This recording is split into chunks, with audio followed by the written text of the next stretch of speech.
கண்ணீரோடு இருக்கீங்களா? உங்கள் கண்ணீருக்கு வந்து பலன் கிடைக்கல அப்படின்னு சொல்லிட்டு நீங்கள் நினைக்கிறீங்களா? நான் ஒரு உண்மையான சாட்சியை சொல்லிட்டு உங்ககிட்ட வரேன்.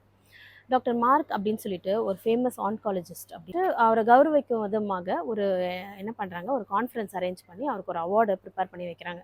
ஸோ இவர் வந்து ரொம்ப எக்ஸைட்டடாக இருக்கார். அவருக்கு வந்து ஒரு அவார்ட் கிடைக்க போகுது, அவர் வந்து அந்த மீட்டிங்கில் கலந்துக்க போகிறார் அப்படின்னு சொல்லிட்டு.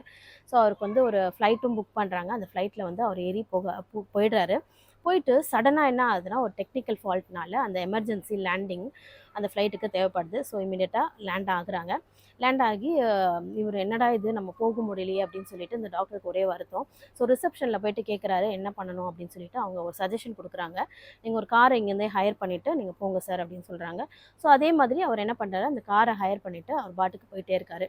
ஸோ போகிற வழியில் வந்துட்டு பயங்கரமான வெதர் கண்டிஷன் ரொம்ப பேடாக இருக்குது. மழை, மின்னல், இடி இந்த மாதிரிலாம் ஒரு நிறைய ப்ராப்ளம் போயிட்டே இருக்குது. ஸோ அவர் என்ன பண்ணுறாரு, போகிற வழியில் தான் அவர் ரியலைஸ் பண்ணுறாரு அவர் வந்து இடம் மாறி வேறு வழியில் போயிட்டுருக்காரு அப்படின்னு சொல்லிட்டு. ஸோ அந்த டைமில் வந்து இனி அவர் திரும்ப போனாலும் அந்த மீட்டிங் அட்டன் பண்ண முடியாது, எல்லாமே வந்து ஸ்பாயில் ஆகிடும். ஸோ யார்கிட்டையாவது ஹெல்ப் கேட்கலாம், ஒரு ஃபோன் பண்ணி யார்கிட்டையாவது இன்ஃபர்மேஷன் கொடுக்கலாம் அப்படின்னு சொல்லிட்டு அவர் தூரமாக பார்க்கும்போது ஒரு சின்ன வீடை வந்து அவர் பார்க்குறாரு லாங் டிஸ்டன்ஸில். ஸோ அந்த வீட்டில் போய் ஒரு ஹெல்ப் கேட்கலாம் அப்படின்னு சொல்லிட்டு உள்ளே போகிறாரு. ஒரு அம்மா வந்து கதவை திறக்கிறாங்க.